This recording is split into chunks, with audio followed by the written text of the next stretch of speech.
आगे दीदी आगे बड़ी लगा हो फिक्रिया हाय हाय हाय हाय वाला लगाओ फिक्रिया हमारा फिक्र लगाओ कि बताओ अकेले अकेले तू सगरो भिला था कभी नालंदा कभी झारखंड कभी मुंबई कभी मद्रास त झूठ ना बोल तहिया से थोड़ा हम रखली और शिव चर्चा में जेसबिया छोड़ा दे कि जन्ने पावा ही उन्हें तू तूर फोड़ दे हनी त कहली कि वो अच्छा ना लगा हो तब शिव चर्चा में त सुनाओ ओसे बढ़िया यार लगा था हां सुनाओ आगे चर चक जब जब करही जिक्रिया आगे चर चक जब जब करही जिक्रिया आगे दीदी आगे बड़ी लगा हो फिक्रिया दीदी आगे बड़ी लगा हो फिक्रिया दीदी आगे बड़ी लगा हो फिक्रिया उनके हमारा बाबा साहब नाम उनके हमारा बाबा साहब कहते हैं कि आज की रात जो न बजाएंगे ताली उनकी हेरा जाएगी दोनों कान की बाली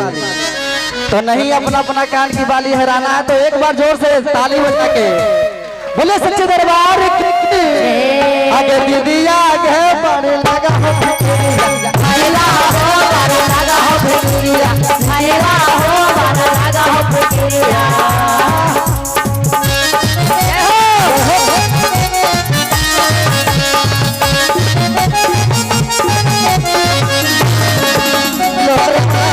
बारू हल्ले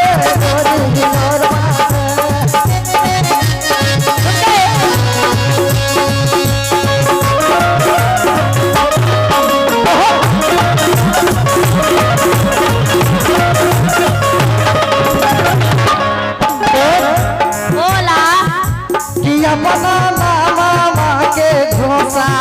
करले हाली के नमहन के चलते हर अभी जागल हलई गे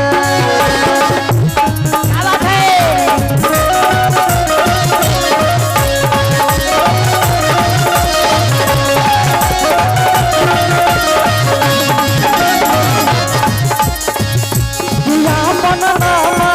के घोसा करले हाली के दावा शिवाजी से हम हो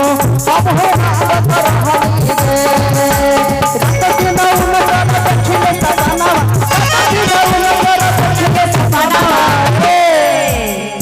बताओ दीदी कौची हो भैया जब से हम गाड़ी छोड़ के चर्चा महीनी हाँ हमार जिंदगी संवर गए जे सही बात ना हो अब भोलेनाथ के पहले से तो अंधार में जियत रहे देखे सगरो अंजोरे अंजोर आई हो कन्हई लाल ये छोटका भैया आ इतना गुरु भाई गुरु बहना से कहियो मिला हली हो अकेले मारा स्टीयरिंग कौची तो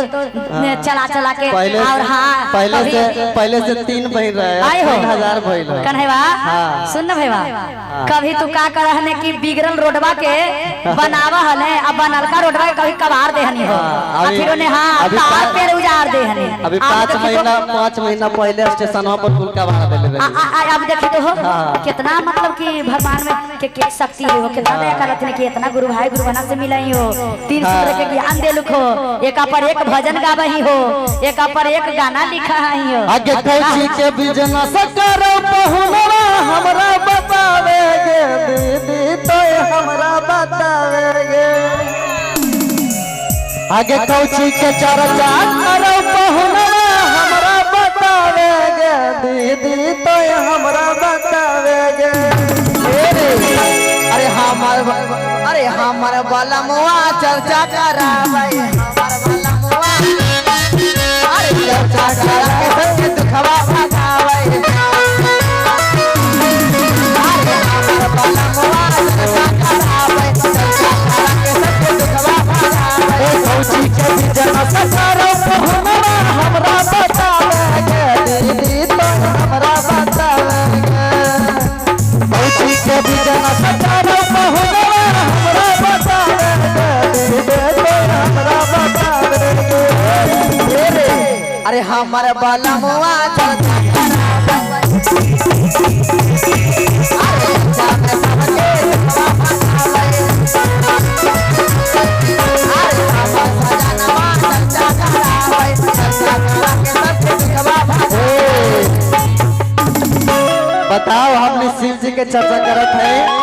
और हमार छोटकी दीदी देख ना उन्हें देख वो अलगे चर्चा करत हो तू अपन चर्चा में लगल बारी। कजली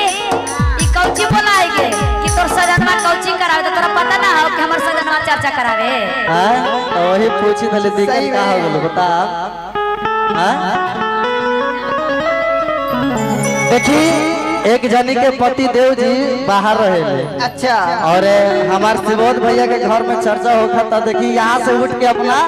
घर गई अपना मर्दा के पास फोन कैली है कि जी आई ना देखी का कहली है शिवोद भैया के यहाँ बहुत चर्चा अच्छा होता था। कौन भाव में कहली है अभी सुन के नहीं है तनिया के हमरो घरे चर्चा करवा काहे ना हमरो मन में शौक लगल बा के हमरो घर में चर्चा करवा दिए। देखी हां देखी वर्दिया का अपना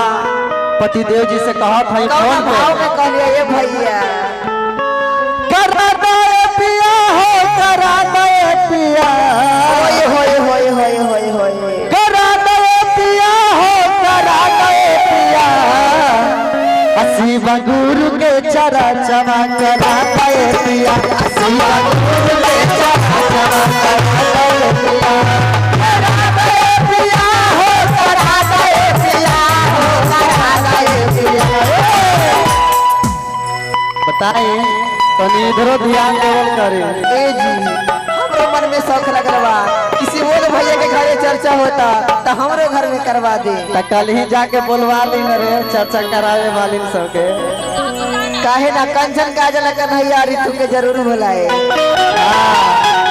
अरे करा दे पिया हो करा दे पिया हो करा दे बबूर के चरा चवा करा दे पिया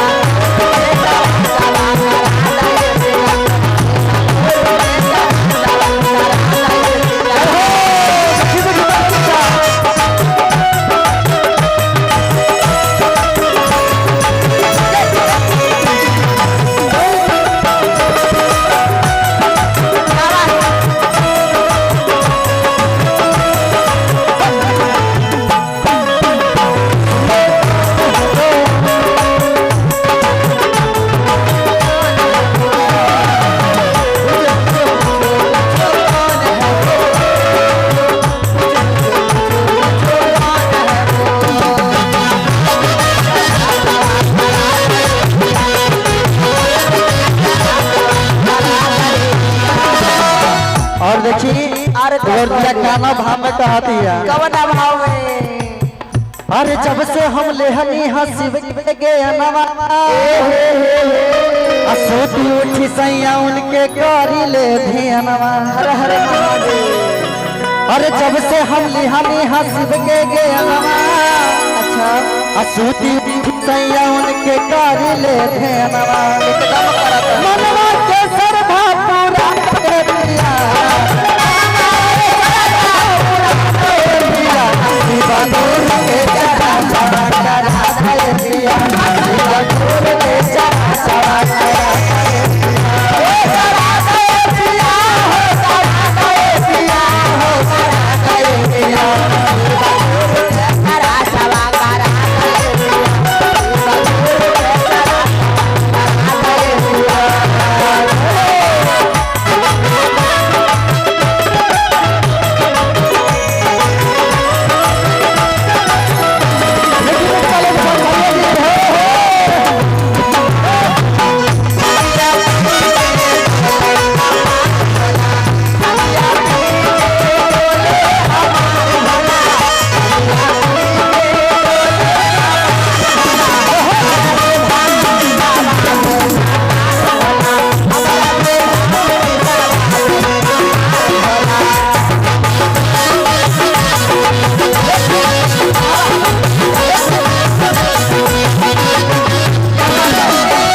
अरे पहन लेली कंगन हम हूँ कीन के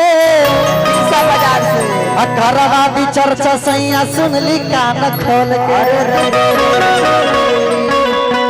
पहन ले बानी हम हूँ कंगन कीन के करवा दी चर्चा सैया सुनली कान अरे करवा दे कंचन गजल के बोला दे पिया कंचन गजल के बोला दे पिया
मारेंगे